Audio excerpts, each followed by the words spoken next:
The analog stick in Smash is used in many mechanics.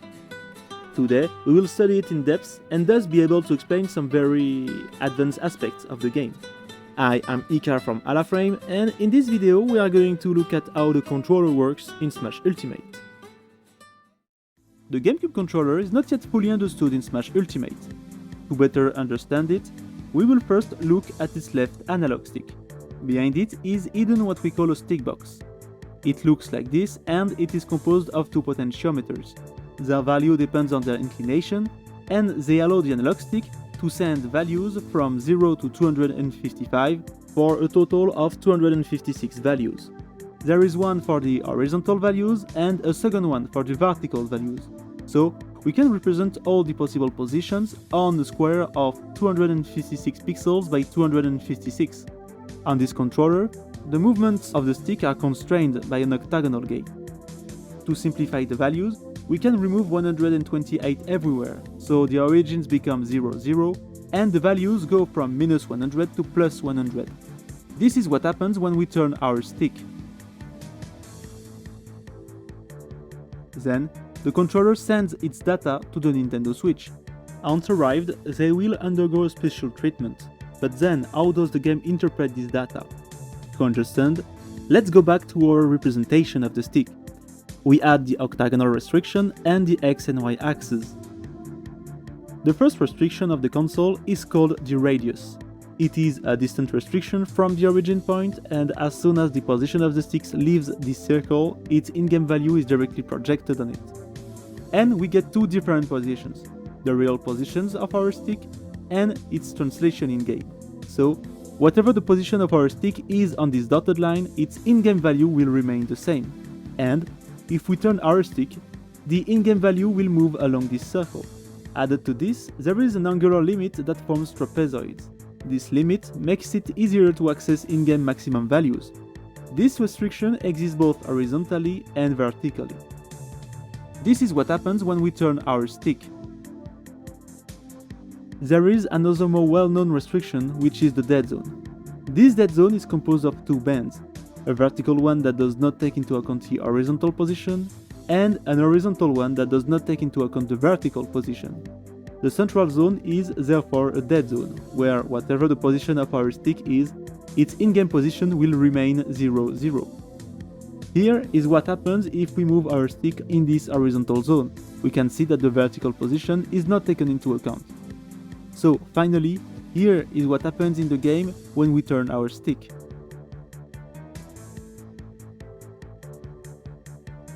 This system separates the stick into 9 zones. The central zone, which is the neutral position of the stick, the 4 main directions on which the power can be influenced, and finally the 4 diagonals on which we can influence the power but also the angle.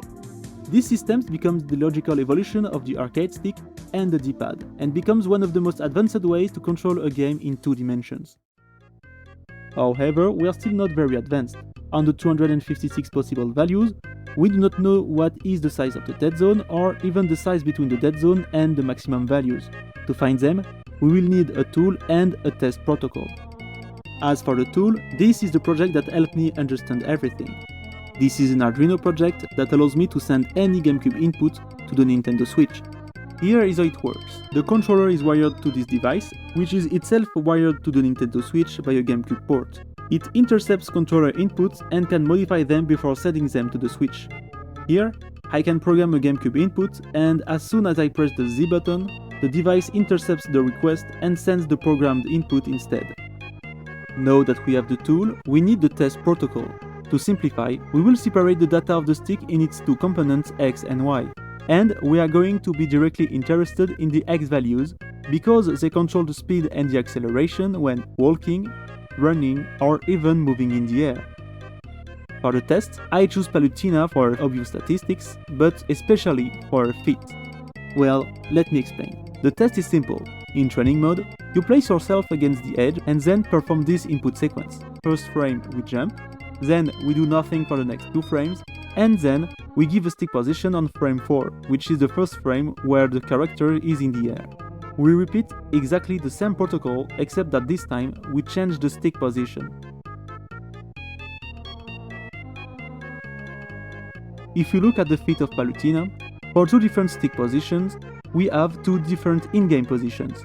So, we have a way to go from the real position of the stick to its translation in-game. If we take all the possible values, we can divide them by 4, because the stick is doubly symmetrical. We still have 128 by 128 values to test. That is 16,384 values. To give you an idea of what it represents, if a test takes 10 seconds, it represents more than 50 hours watching Palutina's feet. But these are just numbers. After all these tests, we get this. This is called an input-output stick map, and it represents every horizontal in-game value. The input are represented by the pixel coordinates, which are the position of the stick. The outputs are represented by the color of the pixels that correspond to the in-game position and therefore the position of Palutina's feet. For simplicity, until the end of this video, in-game values will be noted between brackets. We find everything we saw earlier with the dead zone, the radius, and the maximum in X. To understand more of what we see, we need to look a little deeper into the game code. Ultimate Params is a document owned by Meshima, a Japanese player who shares a lot of information about the game code. This document contains every variable in the game. There are a lot of them, and this is for every conceivable aspect of the game. For now, we will focus on the battle object page, and especially on two values. The first one, stick clamp max, which corresponds to the number of possible in-game values, which has a value of 120, and the second one, stick neutral, which corresponds to a new dead zone in-game which has a value of 0.2. If we go back to what we saw earlier, we know that there are 97 different values after this gray area. We can therefore deduce and prove that this gray area is composed of 23 different values. First, because 97 plus 23 is equal to 120, and also because 120 multiplied by 0.2 is equal to 24. This gives us two important informations.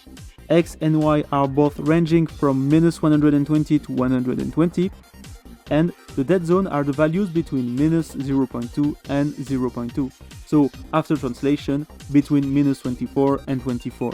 However, to represent these last 23 values, we will need a new test protocol. For this test, we will use Pete, which has a very specific attribute. In fact, his shield tilting animation is very elaborate, and he moves a lot during it. This means that even if we move the shield just a little bit, the animation will be clearly visible. This is interesting for us because shield tilting is the only mechanic in the game that uses every X value and every Y value, without taking into account the in-game dead zone of 0.2 seen earlier. We know that in this large purple trapezoid, whatever the position of the stick is, its in-game value will be stable and will be 120. If we overlay it on the X values, we obtain a zone where whatever the position of the stick is, its X value can change, but not its Y value. Which means that in this zone, if Pete moves, it is necessarily because of its X value. This area covers perfectly what we are looking for, so we can find our missing values. Here is the complete representation, and we can now give the following information. The dead zone is 31 pixels wide, or 12% of 256, and there are 52 different values between the dead zone and the maximum value. This information is interesting because 52 is strictly less than 120, which means that there are only 52 of the 120 values in the radius, and 68 values that are only reachable outside the radius. Here is an example of how these representations work. If I place my stick in the position 100, it is in the maximum area of X, which is 120. If I turn my map to get the Y values, we see that the stick is in the dead zone, which is 0. This means that when the stick position is 100, its in-game translation will be 120. If we repeat this process on all of the possible positions, we obtain all the existing in-game positions. This new representation corresponds to all possible in-game values, and is therefore 241 pixels by 241. Here, there are three types of positions. The white pixels represent in-game positions that are reachable with multiple stick positions. The red pixels represent in-game positions that can only be reached with one stick position. And finally, the black pixels represent positions that are impossible to achieve in-game. In this representation, we find all the logic seen previously. The axes in the center represents the dead zones. The wide white bands on the edges represent the maximum in X and Y. the rounded corners represent the areas where X and Y are not at their maximum and where they meet outside the radius. The red dots represent the areas where X and Y meet inside the radius. And finally, the black spaces are caused by the fact that the radius is smaller than the total numbers of values, therefore some values never meet. To position the stick, the game uses several components. The X and Y values represent the abscissa and ordinates, which are called the Cartesian coordinates. But this is not the only way to represent the position of a point.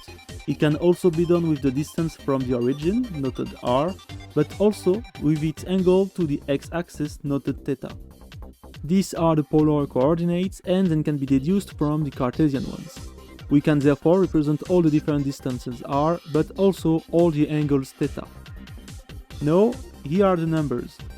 As we have seen, there are 241 different values of x and y, ranging from minus 120 to 120, and if we take our representations seen previously, there are 9,076 unique positions, represented by the red dots, and 1,165 non-unique positions, represented by the white dots. This makes a total of 10,241 possible positions. For the distances, it is simple. There are 1,210 of them. And for the angles, there are 6,560 unique angles and 1,696 non-unique angles. This makes a total of 8,256 possible angles. That's cool and all, but what's the point? Well, let's take a simple example. For this example, you will need to disable quick jump. Here we are interested in two values. The first one, walk stick, corresponds to every position that allows you to walk. Its value is 0.18, which is strange since the dead zone for acceleration and speed that we saw earlier is 0.2, which is surely an oversight by the developers. The second one, dash stick X, corresponds to every position that allows you to dash. This representation may seem simple, but it explains a lot of things. First of all, you have to understand that the dash window is 2 frames, which means that to dash to the right, you have to move your stick from this area to this area in 1 or 2 frames. This means that if you want to walk at maximum speed, you have to pass through this area slowly, which requires a lot of precision. However, you can also go through the diagonal, which considerably reduces the margin of error. This gives us 3 different ways to walk fast: either tilt the stick gently, go through the diagonal before tilting the stick forward, or go through the top and slide the stick along the octagon. With this understanding, we can do cool little things like simplify the so-called pivot walk.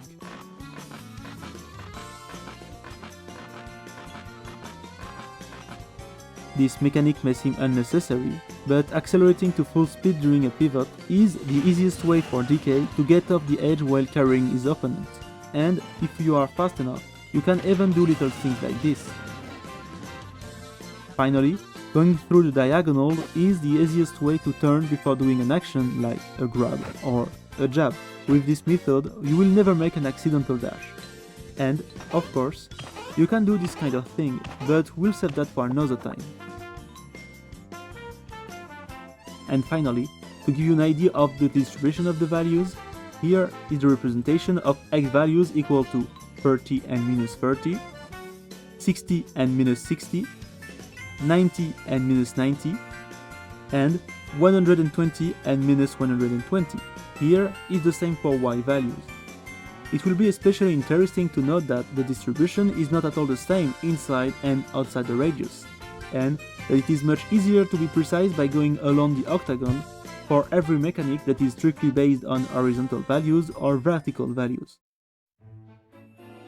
I hope you enjoyed this video. Don't hesitate to like and subscribe, but especially to share this video around you on Twitter or Discord. This video is only the first of a series, so don't hesitate to ask questions or make suggestions in the comments. You can follow me on Twitter or on my friend's channel. And on that note, I'll see you on the next video.